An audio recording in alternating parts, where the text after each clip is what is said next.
Llevaba 18 años construyendo una vida para ella. 18 años de madrugadas, de renuncias y de sacrificios que nunca mencioné en voz alta. Y el día que lo perdí todo de golpe, descubrí que ella ya llevaba tiempo planeando el resto sin mí. Antes de continuar, suscríbete al canal, activa la campanita porque todos los días tenemos nuevas historias, deja tu like y cuéntanos en los comentarios desde qué ciudad nos estás viendo. Me llamo Rodrigo Navarro Castillo. Tengo 54 años. Soy ingeniero civil y el martes 13 de febrero de 2024, a las 3 de la tarde con 17 minutos, me llamaron al despacho de recursos humanos de la empresa en la que había trabajado durante 18 años consecutivos. 18 años, 4 meses y 11 días. Lo sé porque esa mañana, mientras tomaba café antes de salir, había pensado en ese número sin razón aparente. No con orgullo especial, sino con la tranquilidad silenciosa de quien cree que tiene el suelo firme bajo los pies. La empresa se llamaba Construcciones Meridional, con sede en Valencia. Entré allí en 2005 como técnico de obra, con 35 años recién cumplidos y una hipoteca firmada 3 meses antes. Ascendí despacio, sin atajos, a base de horas reales en obra y en despacho. Para cuando llegué a jefe de proyectos, conocía cada rincón de aquella empresa mejor que muchos de sus fundadores. Supervisé 37 proyectos de construcción en toda la región de Valencia. 37. El despacho de recursos humanos estaba en la 4ª planta, al fondo del pasillo de la derecha. No era la primera vez que subía allí, pero sí la primera vez que me temblaron ligeramente las piernas antes de llamar a la puerta. Había algo en la forma en que la secretaria dijo «le esperan» esa mañana, sin levantar la vista del teclado, que me puso en alerta sin que pudiera explicar por qué. Dentro me encontré con don Rafael Olmedo Carreras, director de Recursos Humanos, 52 años, traje gris oscuro, corbata burdeos. Lo conocía desde hacía 12 años. Habíamos coincidido en inauguraciones de obra y en cenas de empresa de fin de año. Ese día no me ofreció la mano. Había también una mujer joven que no reconocí, de unos 30 y tantos años, con una carpeta cerrada sobre la mesa y una expresión completamente neutral, como quien aplica un protocolo que ya conoce de memoria. Rafael comenzó a hablar. Usó palabras como reestructuración organizativa, ajuste de plantilla y perfil no alineado con la nueva dirección estratégica de la compañía. Yo escuché cada sílaba, pero era como oírlas desde detrás de un cristal grueso. Mi cerebro tardó casi un minuto entero en procesar lo que estaba sucediendo en ese despacho. Me estaban despidiendo. 18 años. Y me estaban echando. La mujer de la carpeta tomó la palabra para explicar las condiciones de la indemnización. 42.800 euros brutos, pagados en 2 tramos iguales, con firma del acuerdo antes del viernes de esa semana. Me entregó una hoja con los números. Yo la cogí sin ninguna intención de firmar nada ese día. La doblé con cuidado y me la guardé en el bolsillo interior de la chaqueta como si fuera un recibo cualquiera. Rafael añadió algo sobre que era una situación difícil y que la empresa valoraba enormemente mi trayectoria. Yo asentí demasiadas veces, como si el cuerpo necesitara hacer algún movimiento mientras la cabeza todavía no funcionaba del todo bien. Salí del despacho a las 3:26 minutos. Me detuve en el pasillo. A mi derecha estaba la puerta de mi propia oficina, donde tenía una planta pequeña en el alféizar de la ventana, 3 carpetas con proyectos activos sobre la mesa y una taza con el logotipo de una obra terminada en Gandía en 2019. Todo eso seguiría allí. Yo no. Recogí mis cosas personales en poco más de 20 minutos. Nadie me ayudó. Los compañeros miraban hacia otro lado con esa incomodidad de quien sabe perfectamente lo que acaba de ocurrir, pero no encuentra las palabras. El único que se acercó fue Tomás Herrera Blanco, 48 años, aparejador con el que había compartido más de 100 madrugadas en proyectos complicados. Me puso la mano en el hombro un instante y no dijo nada. Solo eso, la mano en el hombro. En ese momento fue el gesto más honesto que nadie me había dado en todo el día. Bajé a la calle con una caja de cartón mediana. Hacía frío para ser febrero en Valencia, ese frío húmedo que se mete por el cuello de la chaqueta. Me quedé parado en la acera sin saber hacia dónde caminar. Tenía el teléfono en el bolsillo.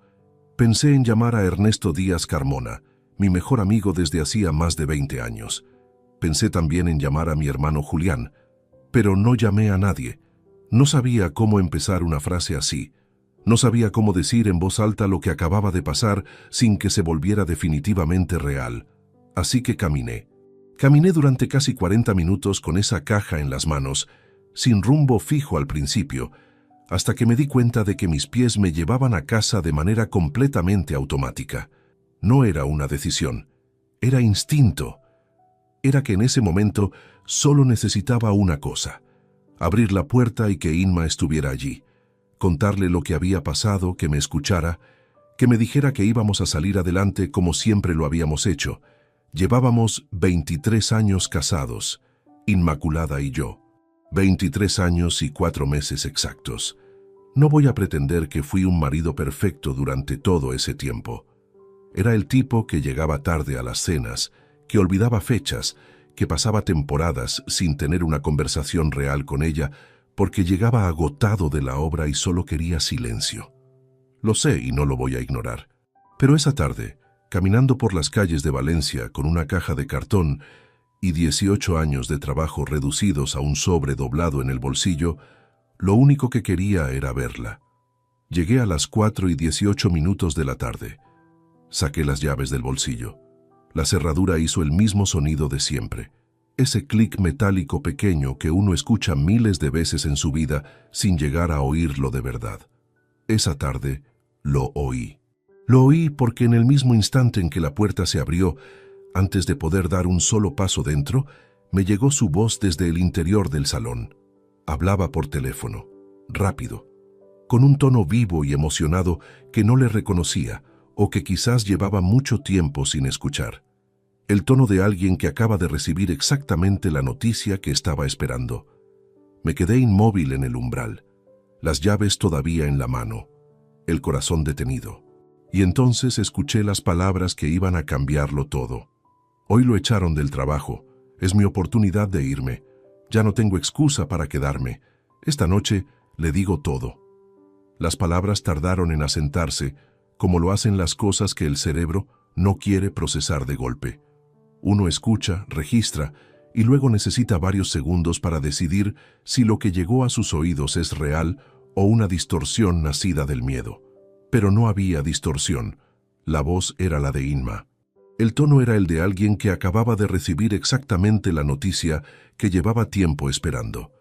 Y las palabras no dejaban ningún margen para otra interpretación. No me moví del umbral. Las llaves seguían en mi mano derecha.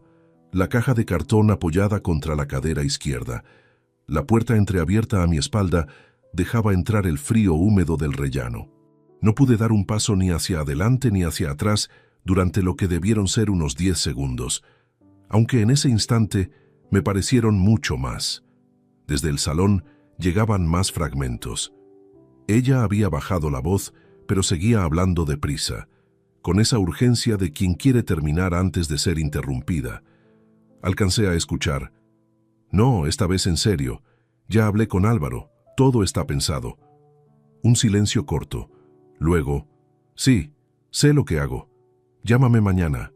El clic de la llamada al terminar fue casi imperceptible. Escuché sus pasos cruzar el parqué del salón, y en ese instante algo en mí reaccionó antes de que la razón lo ordenara. Cerré la puerta a mi espalda con cuidado, sin brusquedad. Me quité la chaqueta despacio con movimientos completamente deliberados y la colgué en el perchero de siempre, como cualquier tarde, como cualquier martes de los últimos 18 años. Inma apareció en el pasillo pocos segundos después. Llevaba el pelo recogido en un moño descuidado, una camiseta verde pálido y vaqueros oscuros, el teléfono todavía en la mano. Cuando me vio, su expresión cambió durante una fracción de segundo, apenas perceptible, ese instante en que el cerebro registra algo inesperado antes de que el rostro tenga tiempo de cubrirlo. Luego la sonrisa llegó puntual, colocada en su sitio con la precisión de algo completamente ensayado. «Qué temprano», dijo. Terminé antes, respondí. Fue la mentira más pequeña que había pronunciado en mi vida adulta, y la que más me costó mantener, no por las palabras en sí, sino porque las dije con una calma que no sabía que era capaz de sostener en ese momento. Me miró un instante más de lo habitual, luego giró hacia la cocina y preguntó si había comido algo, que iba a calentar lo que había sobrado al mediodía. Dejé la caja en el suelo junto a la silla, fuera de su vista. Me senté a la mesa y observé su espalda mientras abría el frigorífico y metía un recipiente en el microondas con los gestos automáticos de quien lleva años repitiendo los mismos movimientos. Una mujer tranquila en su cocina, en una tarde cualquiera. Eso es lo que aparentaba. ¿Todo bien en el trabajo?, preguntó sin girarse. Normal, contesté. Esa palabra salió de mí con una naturalidad que todavía me resulta difícil de explicar. Normal. 18 años de empresa, terminados en un despacho a las 3:27 de la tarde, y yo diciéndole a mi mujer que todo había sido completamente normal. El microondas pitó. Ella sirvió el plato. Comimos. Inma habló durante la cena de cosas sin importancia. El precio de un escritorio que había visto en internet, que su hermana Amparo quería cambiar al sobrino de colegio, que el vecino del tercero había vuelto a aparcar mal en la entrada del garaje. El tipo de conversación que existe en los matrimonios únicamente para llenar el silencio sin decir nada real. Yo respondí con frases cortas. Asentí cuando tocaba. Sostuve su mirada 2 o 3 veces sin apartar los ojos. El esfuerzo que eso me costó superó con creces cualquier reunión de obra complicada que hubiera tenido en los últimos 23 años. Después de cenar me encerré en el despacho con la excusa de revisar correos. Cerré la puerta sin hacer ruido. Me senté frente al escritorio sin encender el ordenador. La pantalla apagada me devolvió mi propio reflejo. Un hombre con la chaqueta todavía puesta, sentado en la oscuridad total. Fue entonces cuando lo sentí todo de golpe. No lloré. Quiero decir eso con claridad.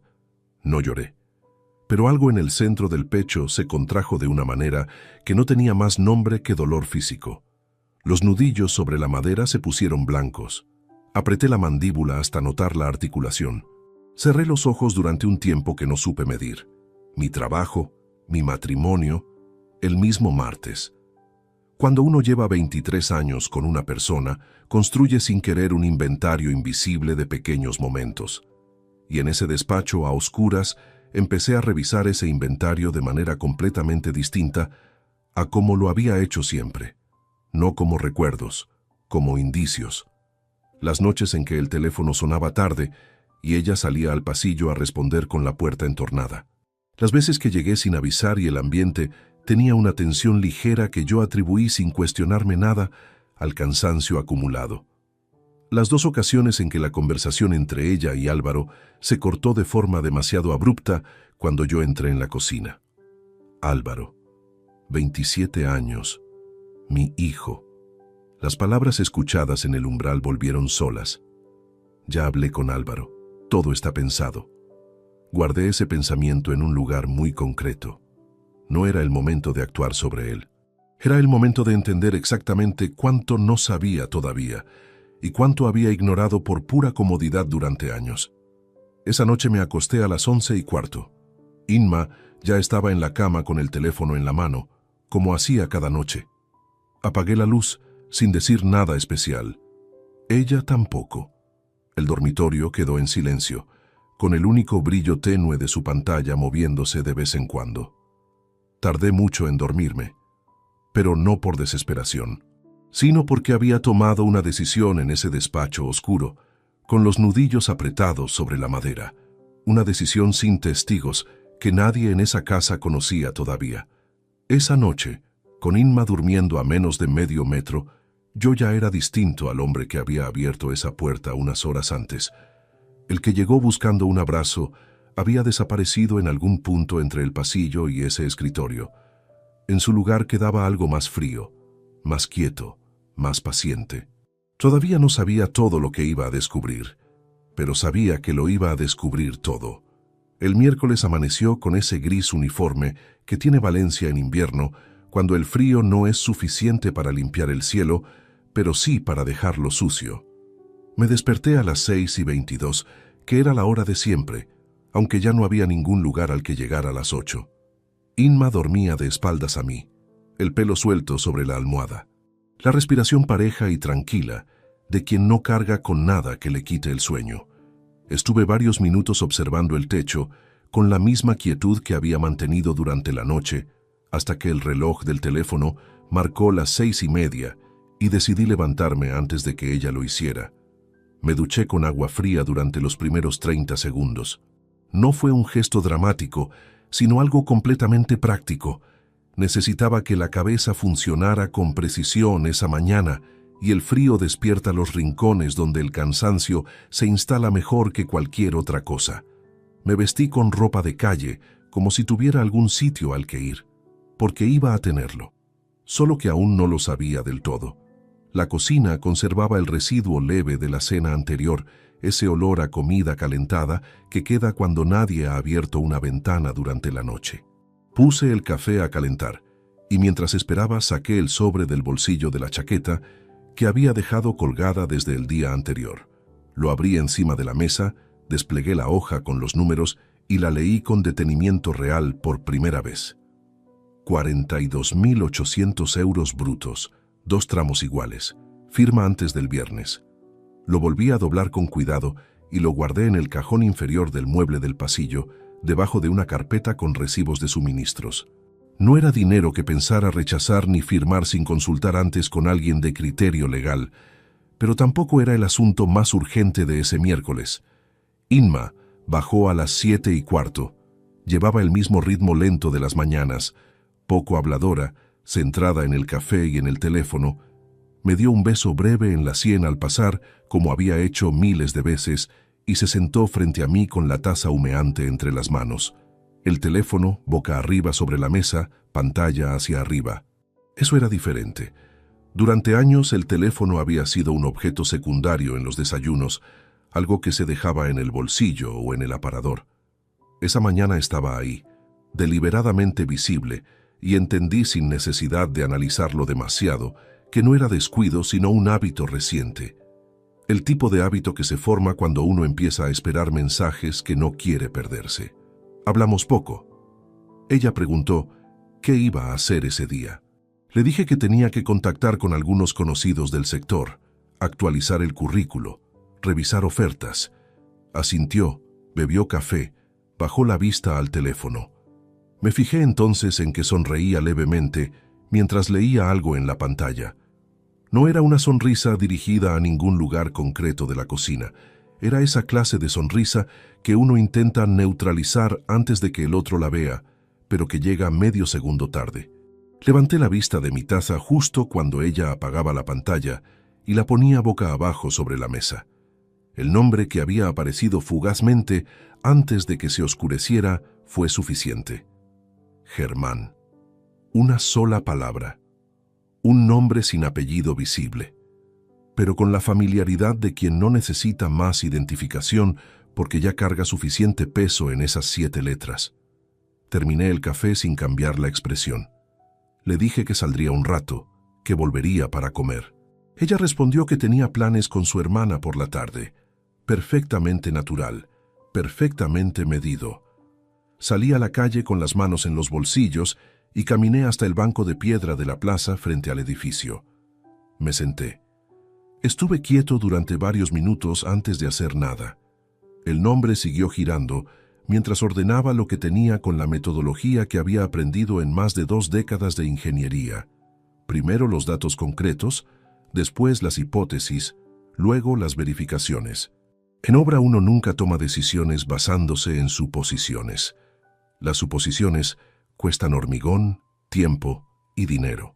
Los datos cuestan lo mismo, pero llevan al sitio correcto. Dato primero. Inma había planeado marcharse aprovechando el despido. Dato segundo. Álvaro sabía algo o todo antes de que yo llegara a casa el martes. Dato tercero. Había un nombre que hacía sonreír a mi esposa antes de las 8 de la mañana. Lo que aún no tenía era perspectiva temporal. No sabía desde cuándo. Y en ese tipo de situaciones, el cuándo lo cambia absolutamente todo. Empecé a retroceder en el tiempo con la frialdad de quien necesita situar un problema en sus coordenadas reales, y cuanto más retrocedía, más cosas encontraba que en su momento había archivado como insignificantes. El otoño de 2021, cuando Inma comenzó a ir al gimnasio con una constancia que nunca había tenido. Yo lo tomé como algo positivo porque llevaba tiempo diciéndole que le sentaría bien. No pregunté dónde ni con quién. Las navidades de ese mismo año, cuando la noté distante durante la cena familiar, atribuí el silencio al cansancio acumulado y a las tensiones habituales con su madre. No quise profundizar.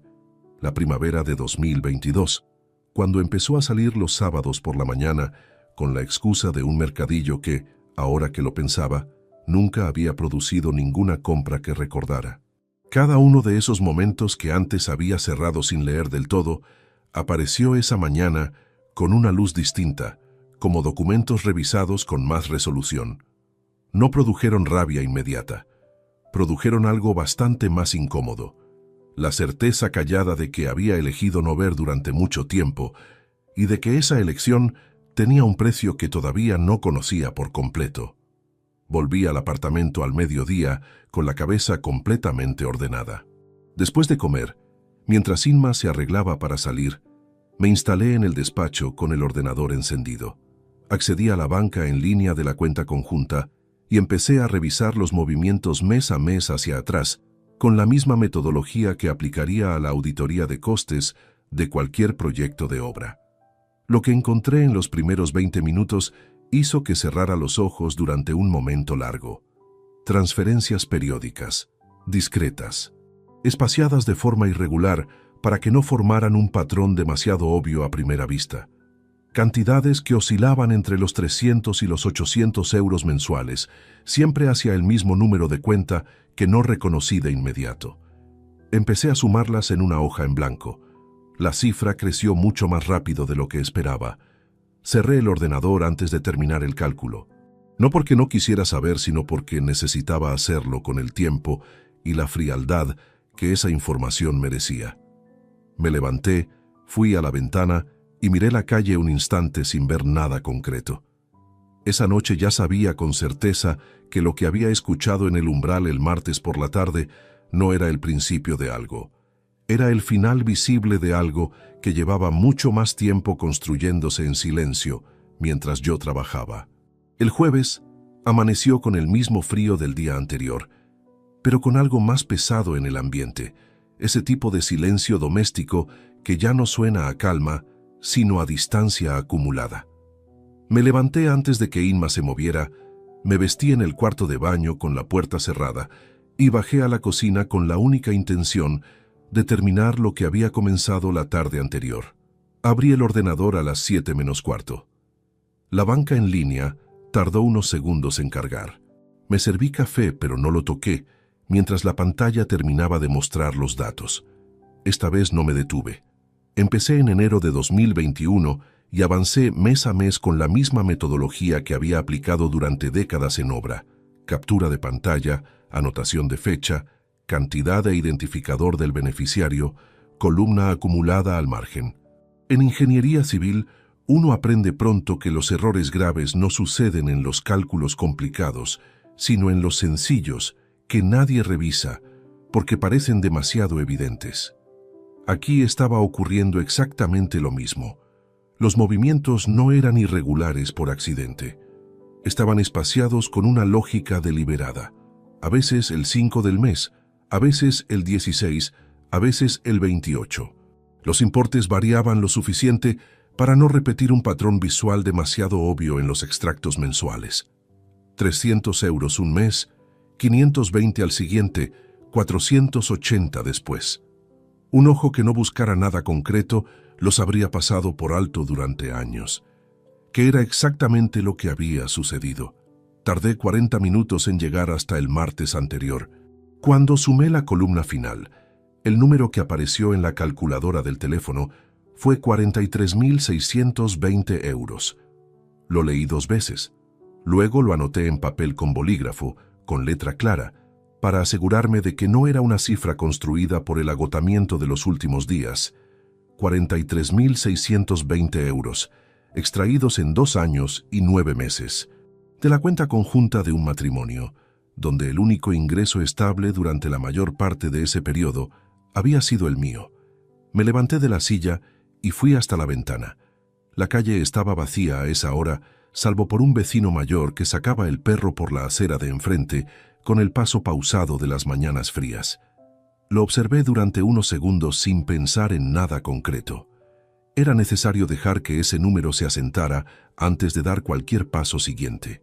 43.620 euros que habían salido mientras yo pagaba la hipoteca, los suministros, los seguros, la revisión del coche, las vacaciones en Mallorca de 2022, la reforma del baño principal el año anterior y cada gasto ordinario del hogar sin cuestionarme absolutamente nada, no porque fuera especialmente generoso, sino porque nunca se me ocurrió pensar que había algo que custodiar dentro de mi propia casa.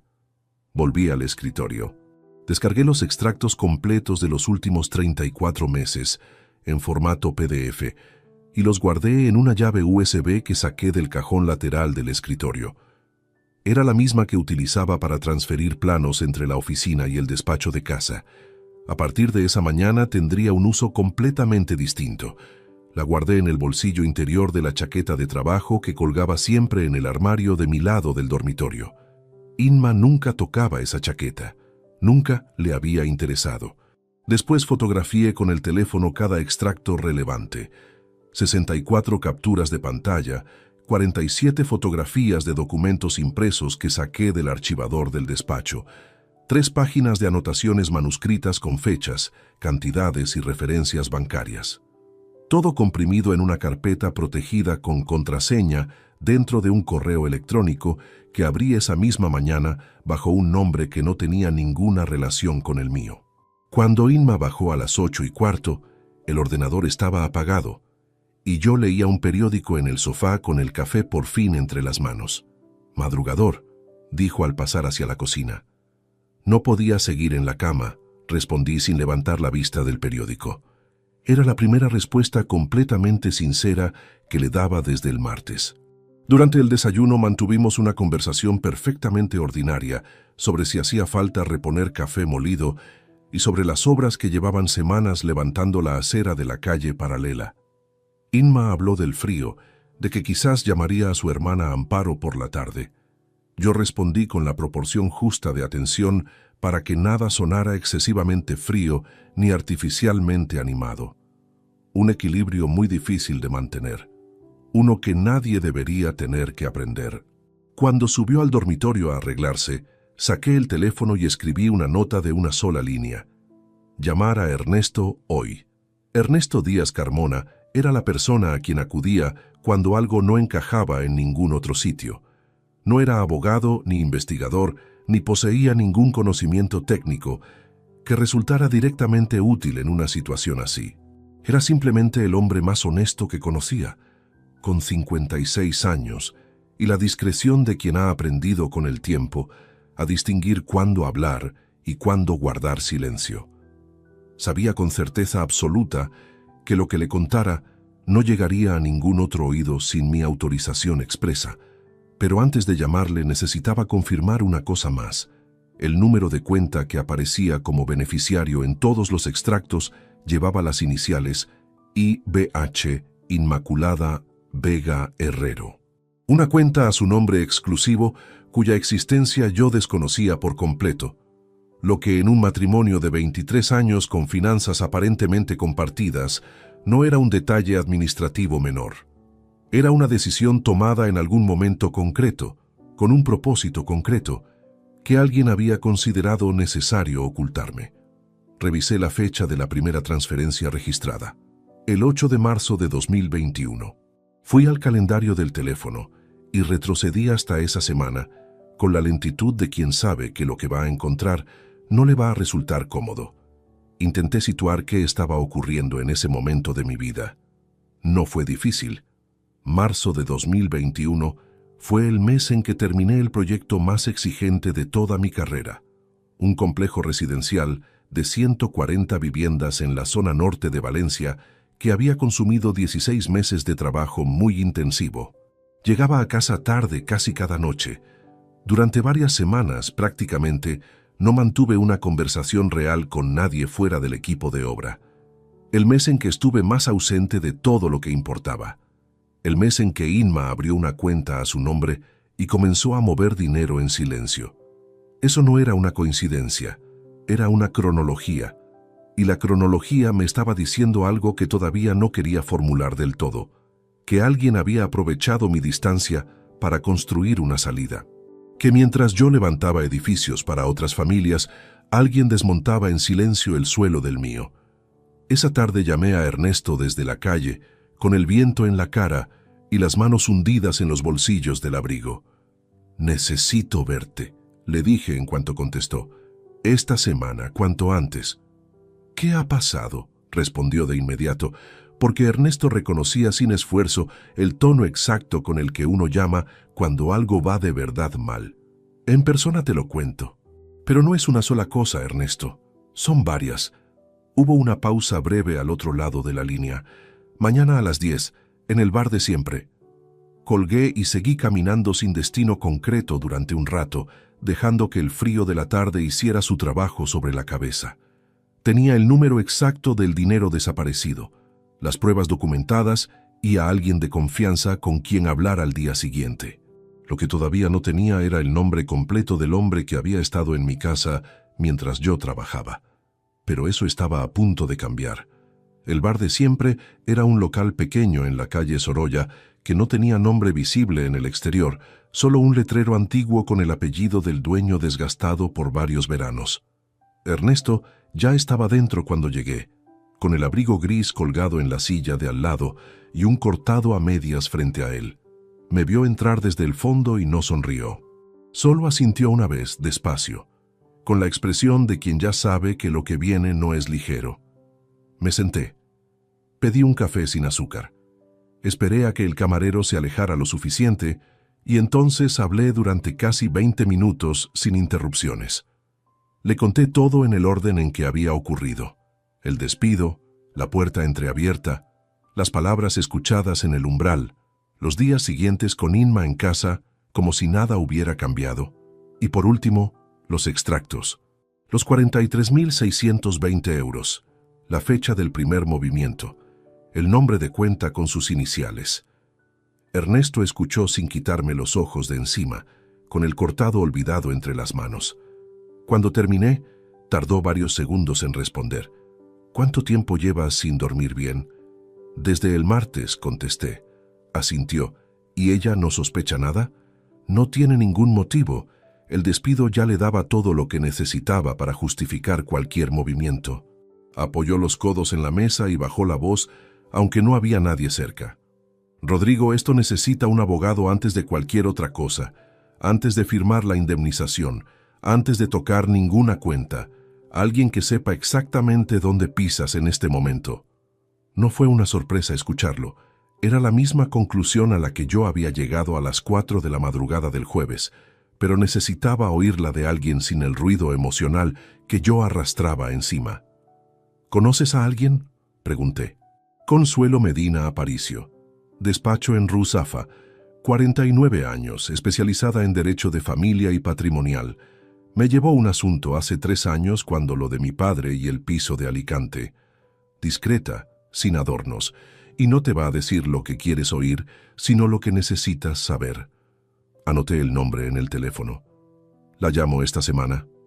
«Hoy», dijo Ernesto. No como sugerencia. Salí del bar a las 11:15. Mientras caminaba hacia el coche, saqué el teléfono y empecé a buscar algo que llevaba días rondándome sin que hubiera podido centrarme en ello por completo. El nombre Germán, el gimnasio, algún punto de intersección entre los dos que me diera más que una notificación fugaz en una pantalla ajena. El centro deportivo al que iba Inma se llamaba Polideportivo Municipal Sur, en el barrio de Jesús. Lo había visto en pagos de la cuenta conjunta desde hacía más de un año. Una cuota mensual de 65 euros que asumí sin hacer ninguna pregunta porque en aquel momento no tenía ninguna razón para hacerlas. Abrí la red social donde Inma tenía perfil desde varios años atrás. Uno que revisaba con poca frecuencia porque no era la plataforma que yo usara habitualmente. Entré sin dificultad con la contraseña que ella misma me había facilitado tiempo atrás para subir fotos de un viaje a Mallorca. No la había cambiado desde entonces. Tardé menos de 4 minutos en localizarlo. En la lista de personas que ella seguía estaba el perfil de Germán Salcedo Prieto, 48 años según la información pública, residente en Valencia, fotos de carreras populares, excursiones de montaña, un perro mediano de pelaje canela. Una vida ordenada y presentable para cualquiera que la observara sin contexto. Pero en los comentarios de 3 publicaciones de Inma del año anterior aparecía su nombre con respuestas breves que, solas, no significaban nada, y en conjunto formaban una familiaridad que no pertenecía a un simple conocido de vestuario. Lo guardé todo: capturas de pantalla, perfil, publicaciones, comentarios. Cada imagen con la fecha registrada de manera automática por el propio sistema. Seguía siendo circunstancial. No era prueba jurídica de nada concreto, pero confirmaba que la dirección era correcta y que el nombre no había llegado a ese teléfono por casualidad. Fue entonces cuando pensé en Álvaro de una forma distinta a como lo había hecho hasta ese momento. Durante los días anteriores, lo había dejado en segundo plano porque la prioridad inmediata era la documentación económica y la identificación de Germán. Pero la frase que había escuchado en el umbral seguía ahí, sin desgastarse. Ya hablé con Álvaro, todo está pensado. Álvaro tenía 27 años. Trabajaba en una empresa de logística en el polígono industrial de Paterna, donde llevaba 2 años con un contrato estable que yo había facilitado a través de un contacto de obra. Vivía en un apartamento en Benimaclet, cuyo depósito de garantía había puesto yo en su totalidad cuando firmó el alquiler 18 meses antes.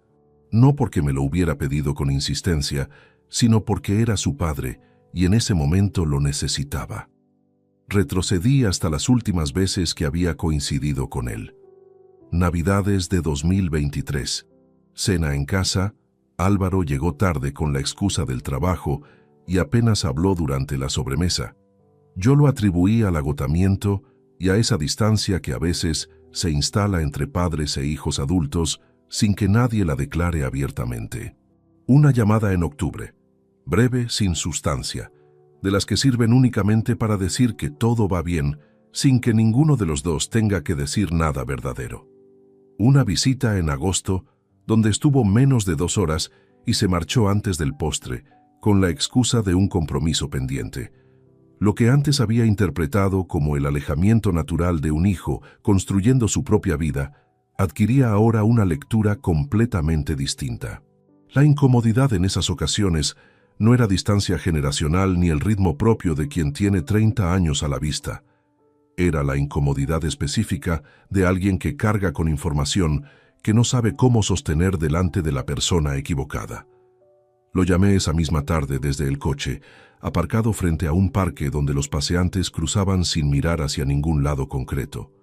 Álvaro descolgó al tercer tono con una voz animada, de las que indican que se esperaba una llamada diferente. «Papá, ¿qué pasa?» «Nada», dije. «Solo quería saber cómo estabas».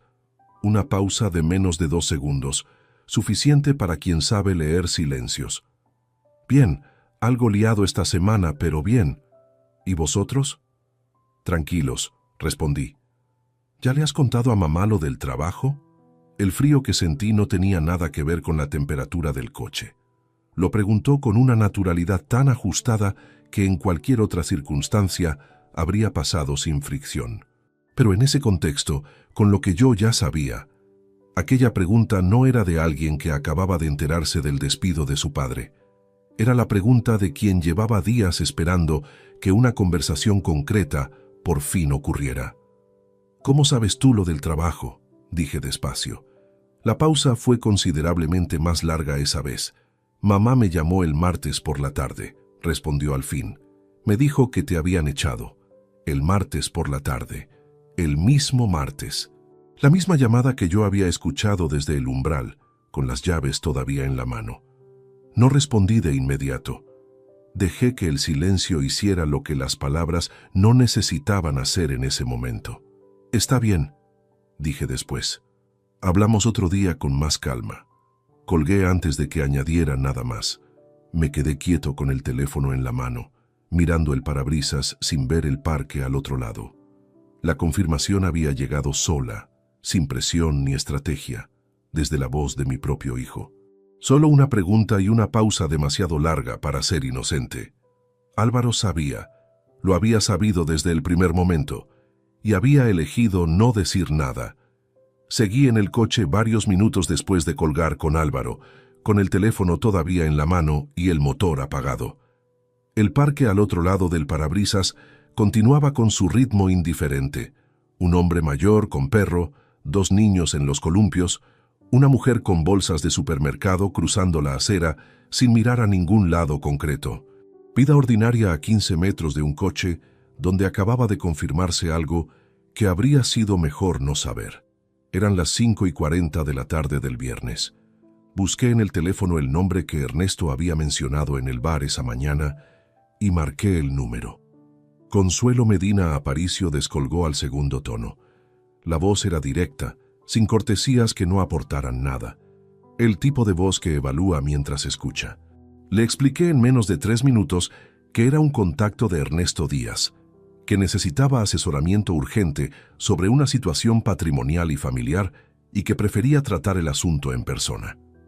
Hizo 2 preguntas antes de proponer ninguna fecha: si había activos comunes que pudieran moverse sin mi conocimiento antes de que yo actuara y si la situación tenía componentes económicos documentados. Respondí sí a las 2.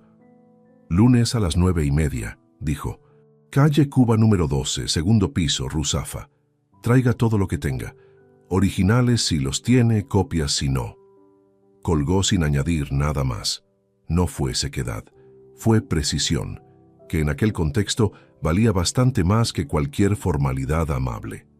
El fin de semana fue el ejercicio de contención más exigente de mi vida adulta, y eso es mucho decir para alguien que ha pasado 20 años gestionando obras con plazos imposibles y subcontratas impredecibles.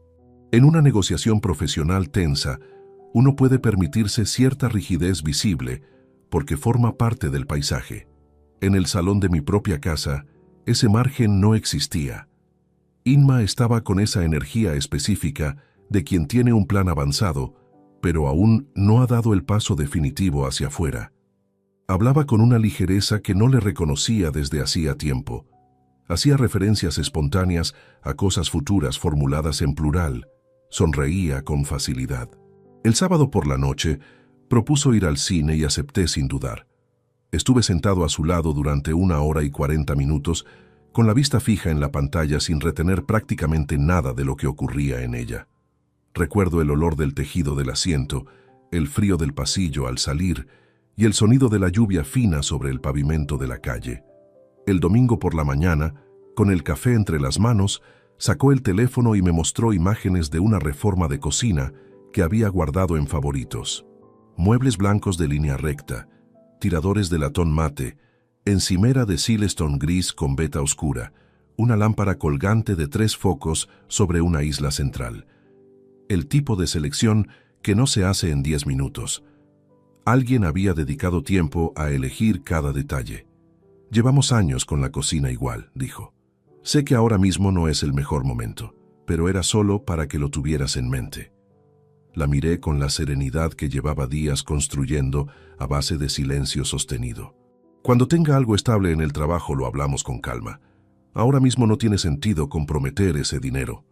Asintió. Guardó el teléfono sin cambiar la expresión.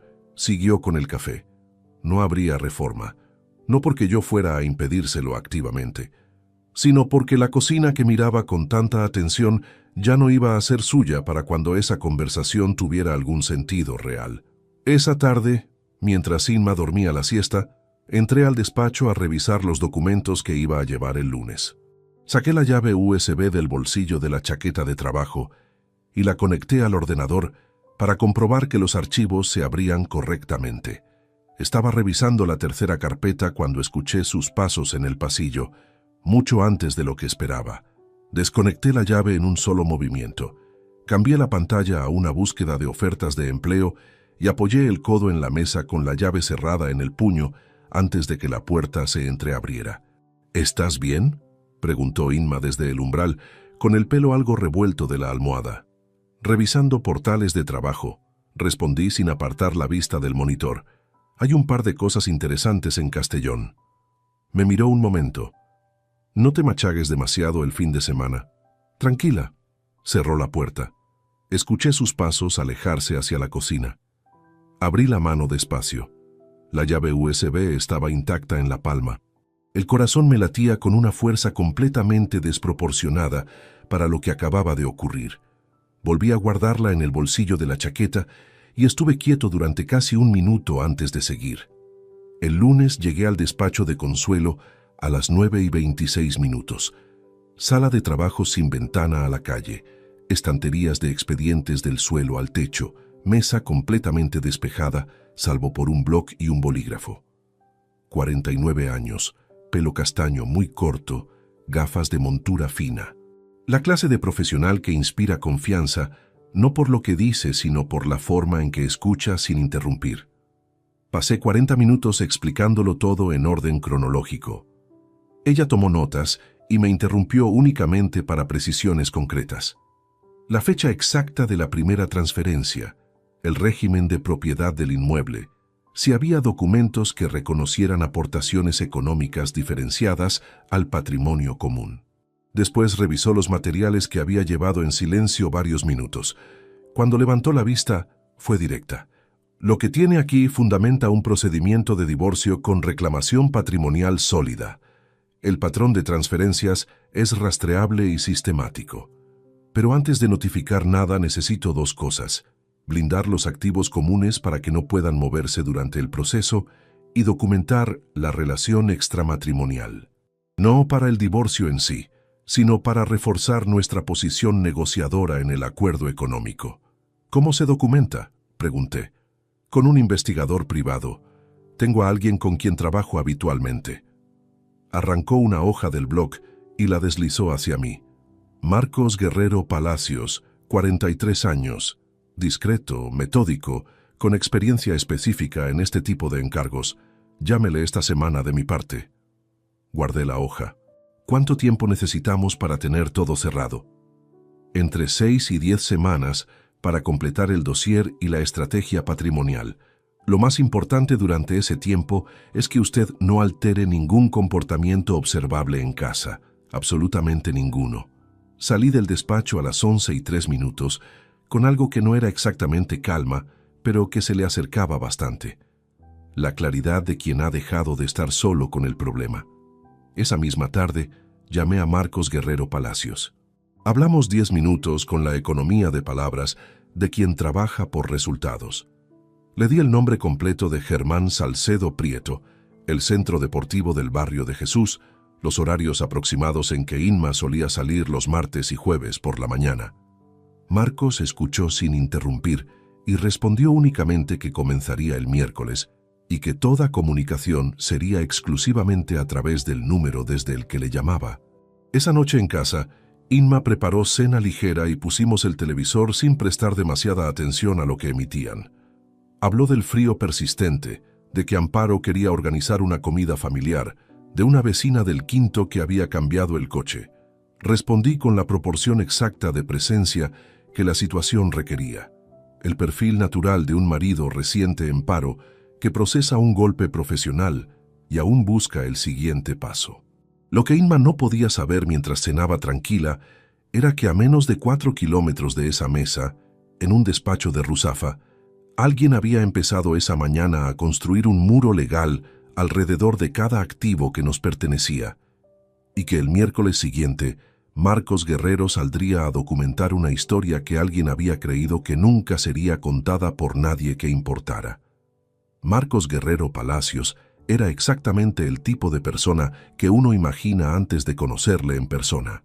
Cuando nos vimos por primera vez, 3 días después de la llamada inicial, en la cafetería de una gasolinera en la avenida del Puerto que él mismo había propuesto, llevaba ropa sin marcas ni colores llamativos, un abrigo oscuro de uso indefinido y el aspecto de alguien que podría pasar 3 horas en un vestíbulo sin que nadie le recordara después.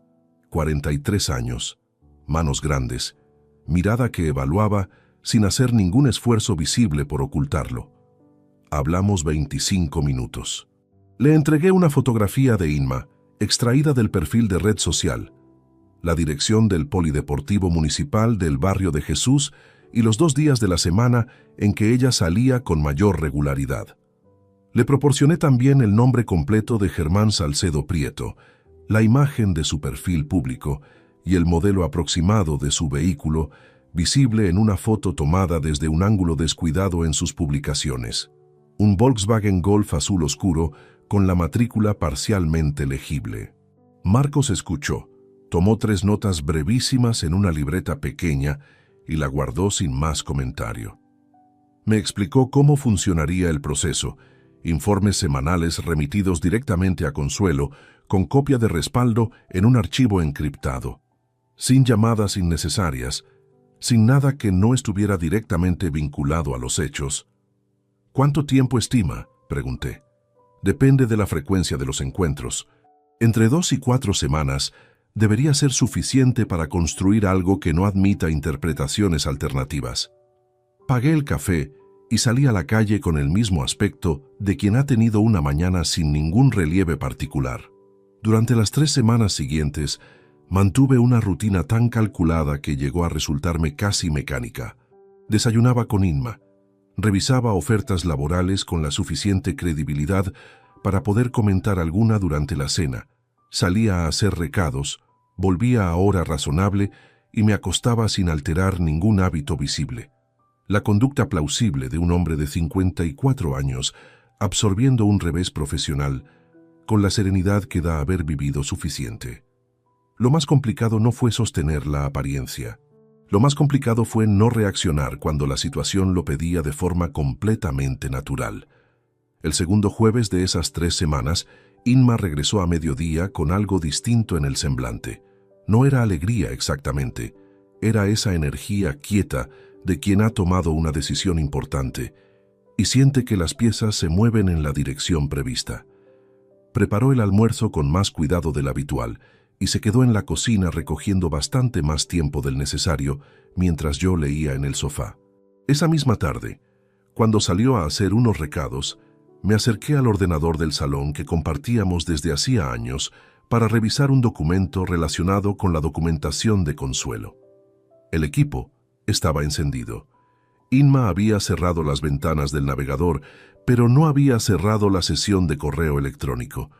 La pantalla mostraba la bandeja de entrada sin ningún mensaje abierto. No busqué nada. No hizo falta. La previsualización del último mensaje enviado era visible desde la lista sin necesidad de abrirlo. El fragmento de texto visible, apenas 2 líneas antes de cortarse, decía lo siguiente: si el piso queda a mi nombre, Álvaro podría quedarse con los muebles del despacho y la plaza de garaje sin que haya problema. Él ya sabe que... Cerré el ordenador con la misma calma con que lo habría hecho cualquier otra tarde. Me senté en el sofá con las manos sobre las rodillas y estuve completamente quieto durante el tiempo que necesité para que el pulso volviera a algo razonable. Quizás 4 minutos. En esos 4 minutos entendí con una claridad que no dejaba ningún ángulo sin luz, que lo que Inma construía no era una salida improvisada, era un reparto, un documento mental que ella y mi hijo llevaban elaborando con la tranquilidad de quien no anticipa ningún obstáculo real en el camino. El piso, los muebles del despacho, la plaza de garaje, distribuidos entre los dos con la serenidad de quien gestiona lo que ya considera propio. El primer informe de Marcos llegó a Consuelo a finales de la segunda semana.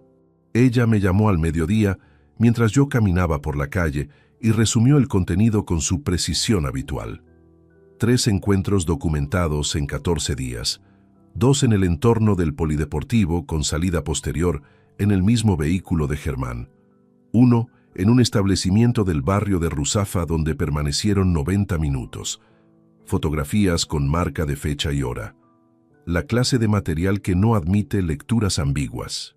Con esto y los movimientos bancarios ya documentados, la base está construida, dijo. Una semana más de seguimiento y tenemos algo irrefutable en cualquier mesa de negociación. De acuerdo, respondí. Rodrigo, hubo una pausa breve.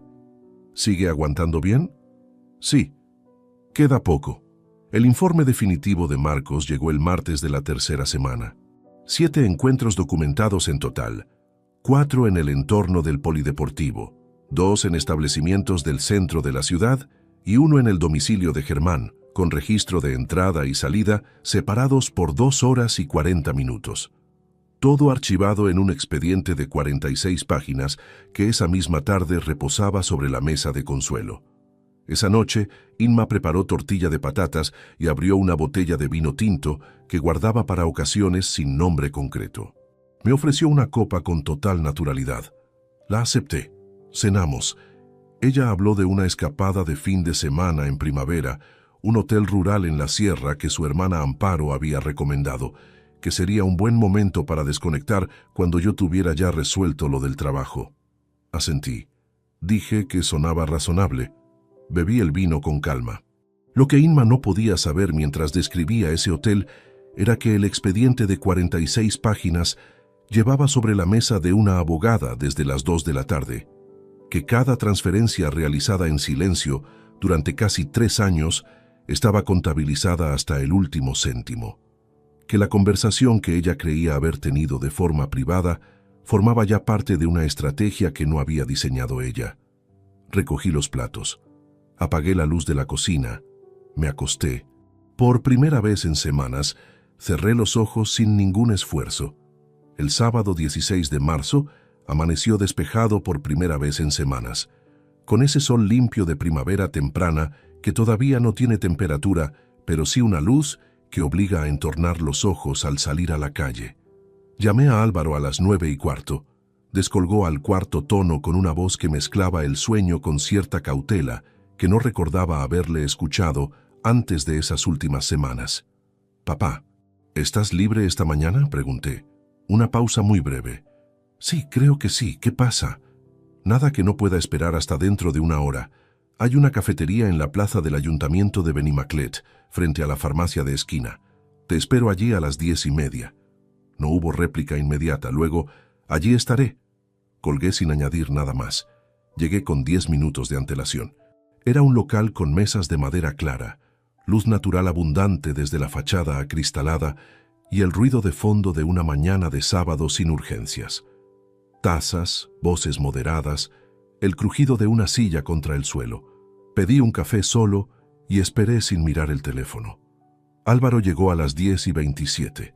Llevaba una sudadera gris sin cremallera y las manos hundidas en los bolsillos del pantalón. 27 años con mi propia mandíbula y los ojos de su madre, algo que siempre me había resultado una coincidencia curiosa y que esa mañana tenía una carga completamente nueva. Me saludó con ese medio abrazo rápido de los hijos adultos que ya no saben exactamente cómo calibrar el gesto físico con su padre. Se sentó frente a mí y pidió un cortado a la camarera que pasó un instante después. Estuvimos en silencio los primeros 2 minutos. El tiempo que tardó el cortado en llegar. Álvaro miraba la mesa con una expresión que no era exactamente incomodidad, era anticipación, la de quien sabe que una conversación lleva semanas formándose y ya no puede retrasarse más. Cuando la camarera se alejó, lo miré directamente, sin dureza, solo con la atención concentrada de quien necesita ver la respuesta antes de escuchar las palabras. «¿Cuánto tiempo llevas sabiéndolo de tu madre?», dije. No construí ninguna introducción, ni le di margen para desviar la conversación hacia territorio más manejable. Llevaba demasiados días siendo paciente en demasiados frentes simultáneos, y esa mañana la única cosa que me importaba era la respuesta a esa pregunta concreta. Álvaro levantó la vista, la bajó, apoyó las manos alrededor de la taza con un gesto que reconocí. Cuando era pequeño, rodeaba los objetos de esa manera, cuando algo le incomodaba, como si necesitara sujetarse a algo sólido. «Papá», empezó, «no necesito que me expliques cómo te sentiste, necesito saber desde cuándo». Otro silencio, más extenso, El tipo de silencio que ocupa el espacio entre dos personas de manera completamente física, con peso y textura propios. Desde el verano del año pasado, dijo al fin, verano de 2023, más de 7 meses antes de la noche en que yo había escuchado esa llamada desde el umbral con las llaves en la mano.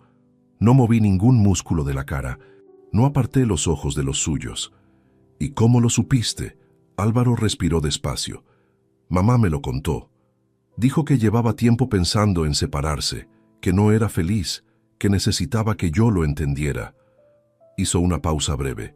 Me pidió que no dijera nada hasta que ella estuviera lista. ¿Y lo entendiste? Intenté... Comenzó a construir una frase y la abandonó a medias. Luego intentó otra entrada. No sabía cómo decírtelo. No era mi lugar hacerlo. No era tu lugar, repetí. Lo devolví tal cual, sin ironía marcada ni énfasis particular, como una superficie que refleja sin añadir nada propio. Álvaro tenía los ojos brillantes. No sé si era vergüenza o el alivio de quien finalmente pronuncia en voz alta algo que llevaba meses comprimido en algún lugar incómodo del pecho. Probablemente los dos en una proporción que él mismo no habría sabido medir. Me preguntó si el piso podía quedar a su nombre, continuó en voz más baja, que si eso ocurría, ella se aseguraría de que yo no quedaría desprotegido en el reparto, que ya lo tenía todo pensado. Algo en el centro del pecho se cerró con una solidez que no era exactamente dolor. Era reconocimiento. La última pieza encajando en el lugar que llevaba semanas preparado para recibirla. El fragmento de correo electrónico leído sin buscarlo en el ordenador compartido. El piso, los muebles del despacho, la plaza de garaje. Todo distribuido con la calma de quien gestiona algo que considera suyo antes de que el otro sepa que hay algo que gestionar. Mi propio hijo. No lo observé con rabia. Lo observé con esa serenidad específica que llega cuando ya no queda nada que procesar porque todo ha sido finalmente entendido en su totalidad. La rabia habría necesitado que algo de esto siguiera sorprendiéndome. Ya nada me sorprendía. ¿Hay algo más que debas saber y que hayas guardado hasta ahora?, pregunté. Álvaro negó con la cabeza. Parecía bastante menor de 27 años en ese momento. Miré la taza. El café estaba frío. Lo había bebido casi entero sin registrar cuándo. Está bien, dije. Me levanté. Saqué la cartera, dejé sobre la mesa lo suficiente para cubrir las 2 consumiciones con una propina razonable y me puse el abrigo sin apresuramiento. Papá, la voz de Álvaro era diferente a la del principio, más delgada. ¿Qué vas a hacer? Lo que tenga que hacer, respondí. Sin amenaza, sin dramatismo. Era simplemente la respuesta más exacta disponible en ese instante. Salí a la calle sin mirarlo una segunda vez. El sol de media mañana seguía limpio sobre la plaza. Un mercadillo pequeño había montado 3 puestos junto a la entrada de la farmacia. Plantas, libros de segunda mano, piezas de cerámica artesanal.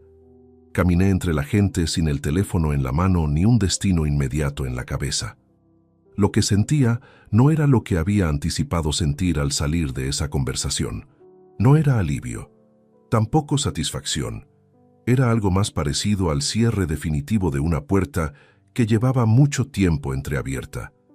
Álvaro no iba a perder a su padre en una discusión. No habría gritos, ni portazos, ni escenas que alguno de los dos pudiera reinterpretar años después como un arrebato pasajero.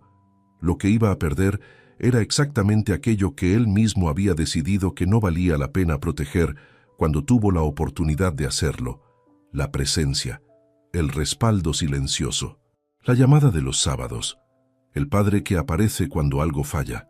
Todo eso había terminado en una cafetería de Benimaclet, con el sol entrando por los ventanales y 2 tazas frías sobre la mesa, sin violencia, sin retorno y sin ninguna palabra más de la que hizo falta.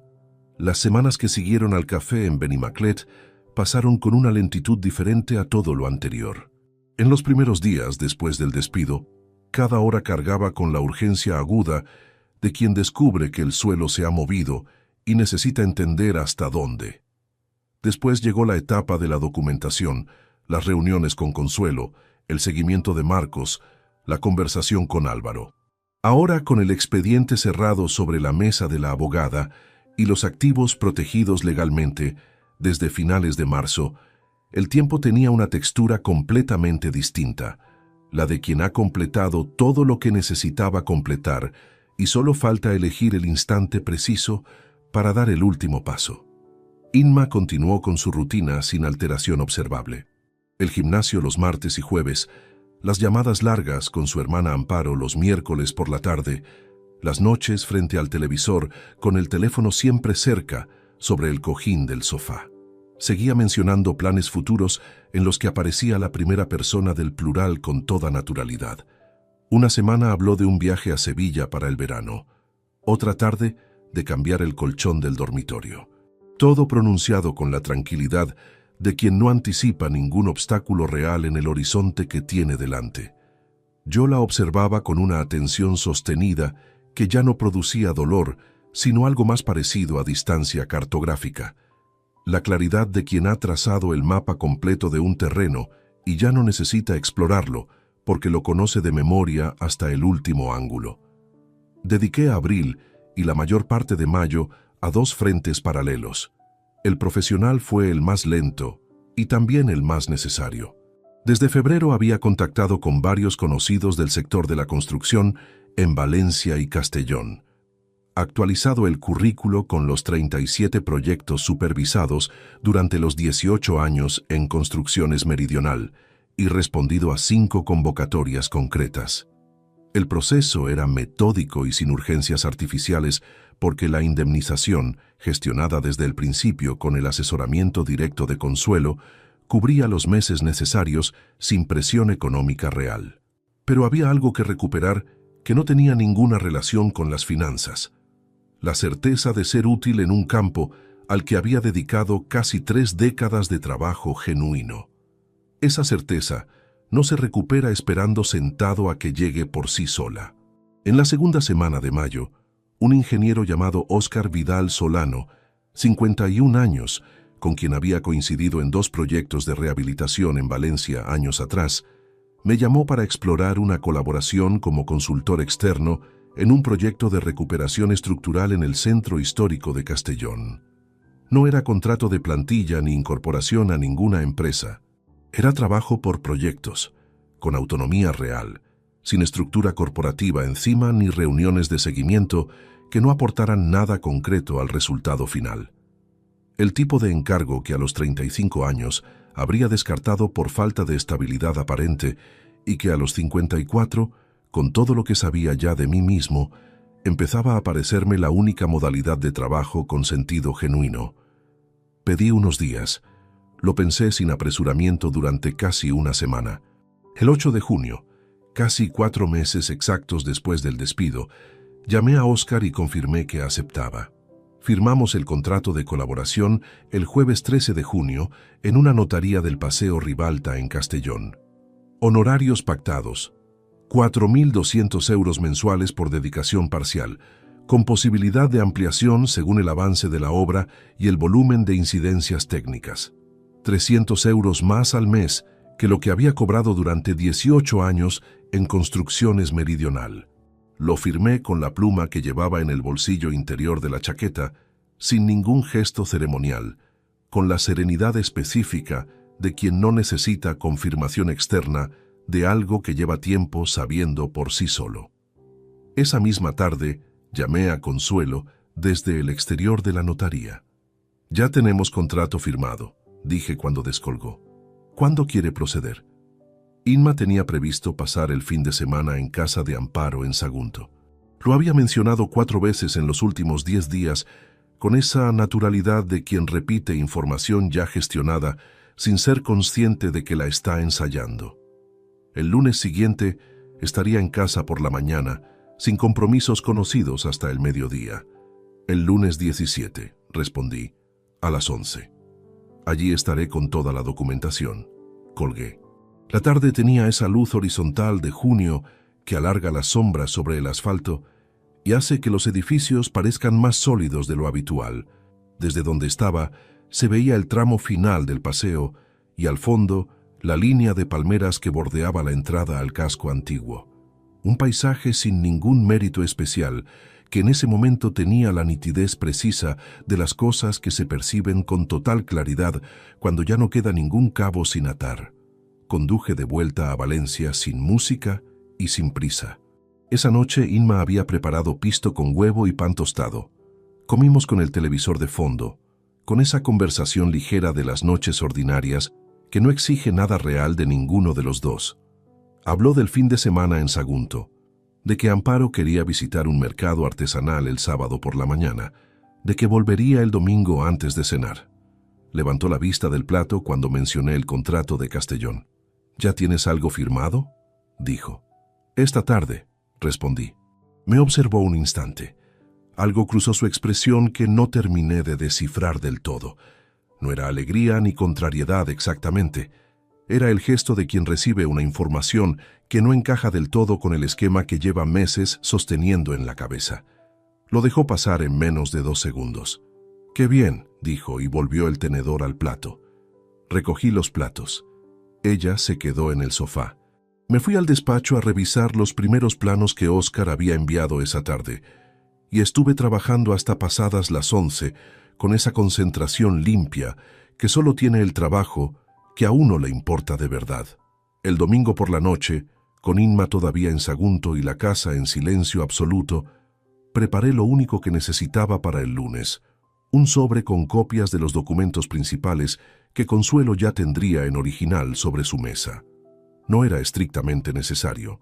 Era la costumbre del ingeniero de llevar los planos, aunque el otro ya los tenga, porque uno nunca sabe en qué momento de la obra alguien necesita ver algo concreto con sus propios ojos.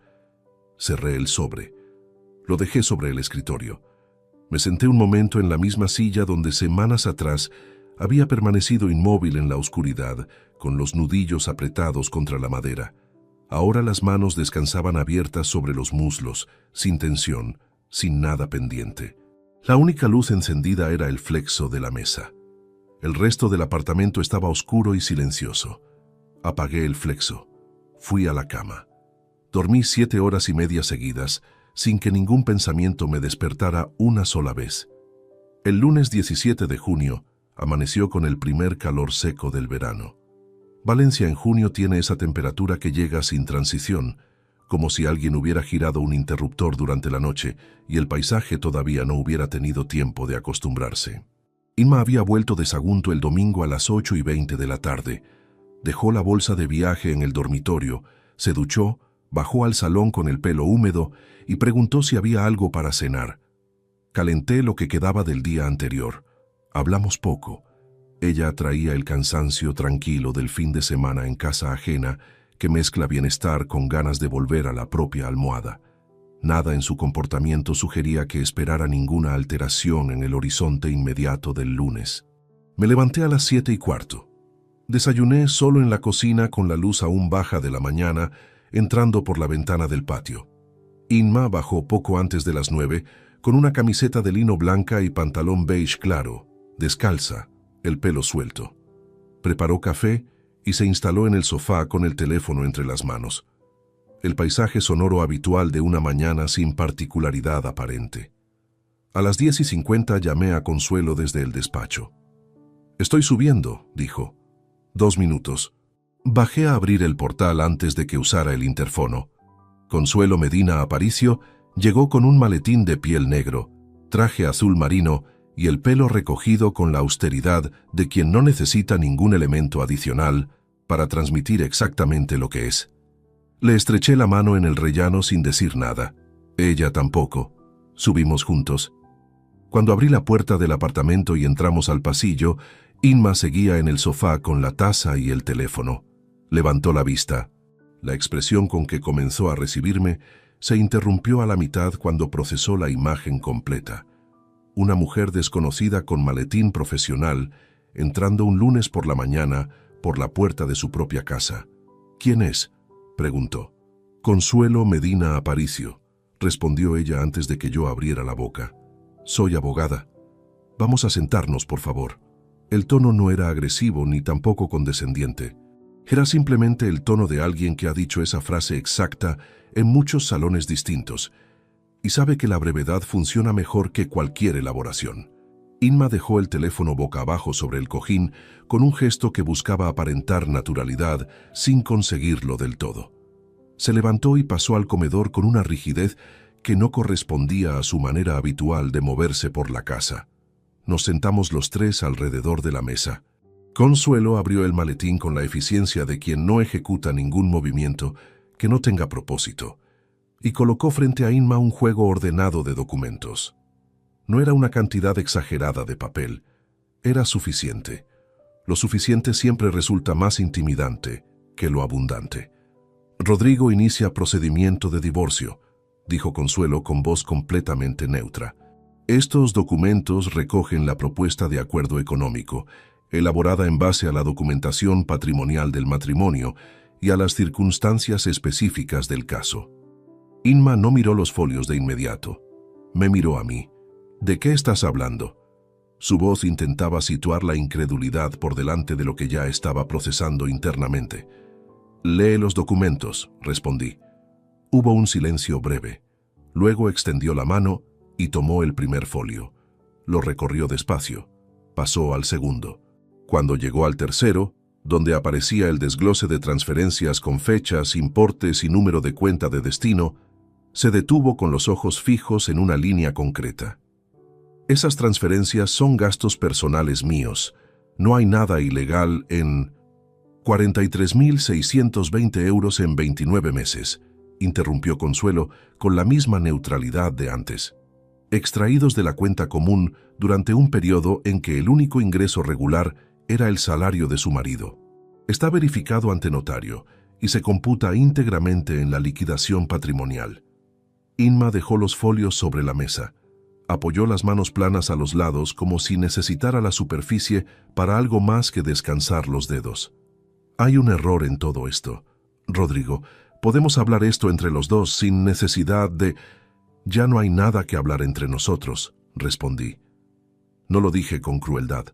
Lo dije con la precisión de quien señala en un plano estructural que un elemento no puede modificarse, porque el cálculo lleva meses cerrado.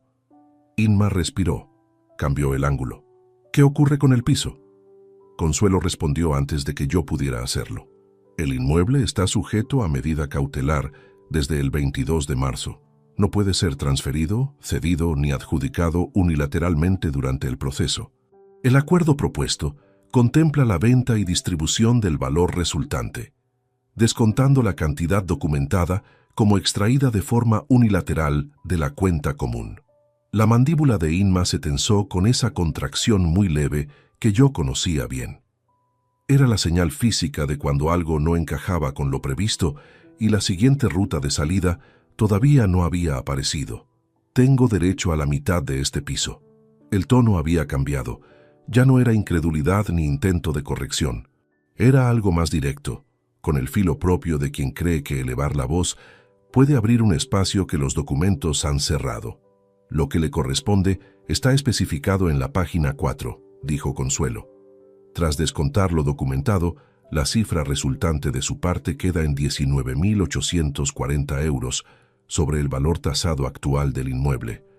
Eso es una cifra ridícula. Llevamos 23 años casados y me estás diciendo que... No le estoy diciendo nada, interrumpió Consuelo con una firmeza que no necesitó ningún volumen adicional para instalarse con solidez en la sala. Los documentos son los que hablan, yo solo los presento. Inma volvió a mirarme.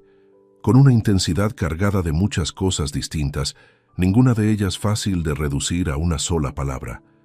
¿Cuándo empezaste a preparar todo esto? El mismo martes que llegué a casa, respondí.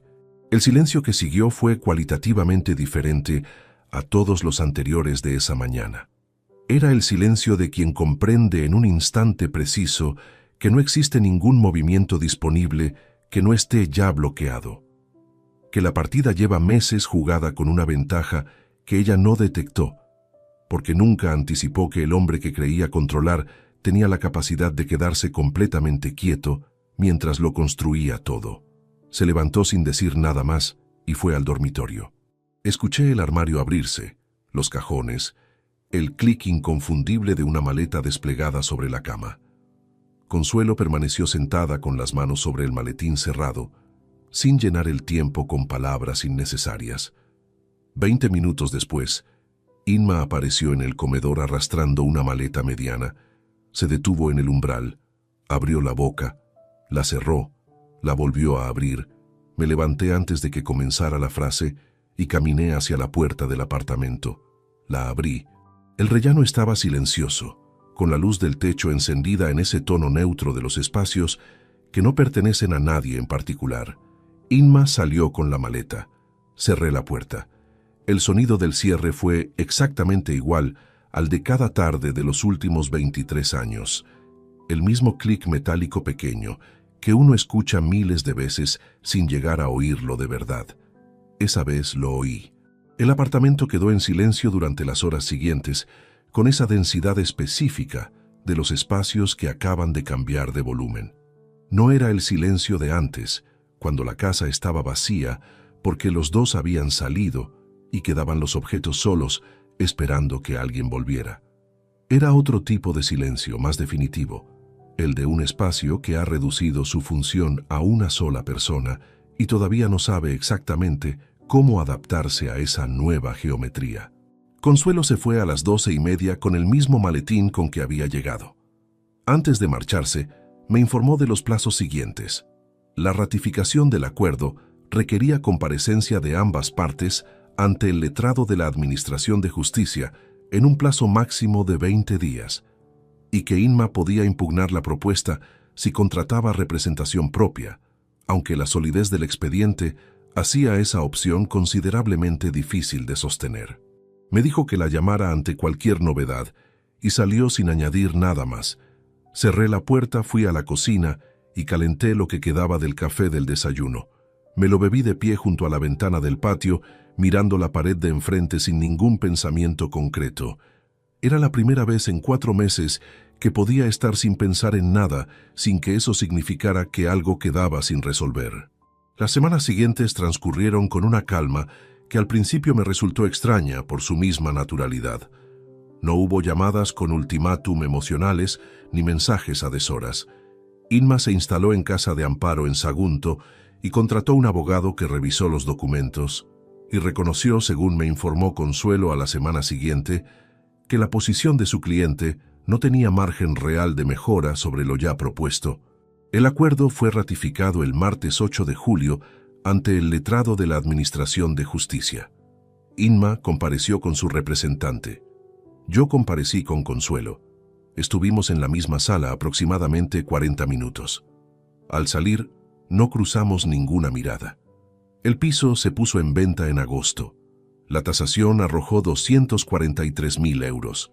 Tras descontar gastos del proceso y aplicar lo establecido en el acuerdo, la cifra que correspondió a Inma fue sustancialmente inferior a lo que había calculado durante meses de planificación silenciosa. La mía, considerablemente mayor. No lo anoto por satisfacción contable, sino porque los números son la parte de la realidad que no admite reinterpretación posterior. No hice ningún seguimiento de lo que ocurrió con ella después. No porque buscara ignorarla con deliberación, sino porque en algún momento del verano comprendí que su vida ya no tenía ningún peso en la mía. No era indiferencia forzada ni herida cicatrizada a medias. Era simplemente que el espacio que había ocupado durante 23 años había dejado de tener esa forma, y el hueco resultante no era doloroso, era solo diferente. El proyecto en Castellón comenzó formalmente en septiembre. Óscar Vidal Solano resultó ser el tipo de profesional con quien trabajar. Resulta directo no porque todo sea sencillo, sino porque comparte el mismo criterio sobre lo que importa en una obra, la estructura primero, los acabados después, y nunca al revés. Los primeros meses fueron intensos en el sentido útil de la palabra, esa intensidad que no consume, sino que devuelve algo que el cuerpo reconoce como propio después de haber estado demasiado tiempo sin ello. Alquilé un apartamento en el barrio del Carmen a finales de octubre, 3 habitaciones y una terraza estrecha con vista sobre los tejados irregulares del centro. Nada comparable en dimensiones al piso de 27 años que acababa de venderse. Pero la escala no era el asunto relevante. Lo relevante era que cada objeto que había en ese apartamento estaba allí porque yo lo había llevado adentro, no porque se hubiera acumulado durante décadas en un espacio que ya nadie sabía exactamente a quién pertenecía. Con Álvaro no hubo ninguna conversación de cierre ni un momento señalado que los dos pudiéramos reconocer después como el punto de fractura definitivo. Las llamadas simplemente dejaron de producirse. La del sábado siguiente al café en Benimaclet no llegó. Ni la posterior, ni la que siguió después de esa. Él llamó una vez en julio con una voz que intentaba sonar despreocupada, pero que cargaba con el peso específico de quien ya intuye que ha perdido algo sin que nadie se lo haya confirmado todavía. Contesté. Hablamos 4 minutos sobre nada relevante. Colgué con amabilidad y sin ninguna promesa implícita de continuidad. No lo llamé después. No lo haré. No porque alimente ningún rencor que necesite sostenerse con el silencio, sino porque hay consecuencias que no son castigo, sino resultado natural de decisiones concretas. Álvaro tuvo más de 7 meses para decir una sola frase. Una. No necesitaba elegir ningún bando ni confrontar a nadie, ni gestionar ninguna situación compleja. Solo necesitaba llamarme y decirme lo que sabía. Eligió no hacerlo. Lo eligió con plena información, sin presión externa, en un periodo en que yo seguía siendo su padre de la misma manera en que lo había sido siempre, imperfecto en los detalles, presente en lo que realmente contaba. Esa elección tiene peso real, y el peso real produce consecuencias reales. Eso es todo lo que hay que decir sobre ese asunto. Desde octubre trabajo 3 días a la semana en Castellón, y el resto del tiempo lo gestiono desde la terraza del Carmen, con los planos extendidos sobre la mesa y el café que ya nadie me pregunta si quiero. Los proyectos avanzan. La cabeza funciona con una claridad que no recordaba haber tenido desde hacía muchos años. Esa claridad específica que no nace de la felicidad exactamente, sino de la ausencia del ruido sordo que uno lleva tanto tiempo cargando que termina confundiéndolo con la normalidad. La última tarde que estuve en el piso, antes de entregar las llaves al agente inmobiliario, pasé unos minutos en el despacho. En el alféizar de la ventana había una planta pequeña que nadie había reclamado durante el proceso de vaciado, algo marchita, pero todavía viva, con las hojas inclinadas hacia la única luz disponible, con esa obstinación callada de lo que no tiene otro recurso que seguir creciendo en la dirección en que puede. Me la llevé en una bolsa de tela. Ahora está en la terraza del Carmen. La riego los martes y los viernes. Ha sacado 3 hojas nuevas desde octubre, pequeñas, de un verde intenso que no tenía antes. No sé si eso significa algo en particular, pero la riego igualmente.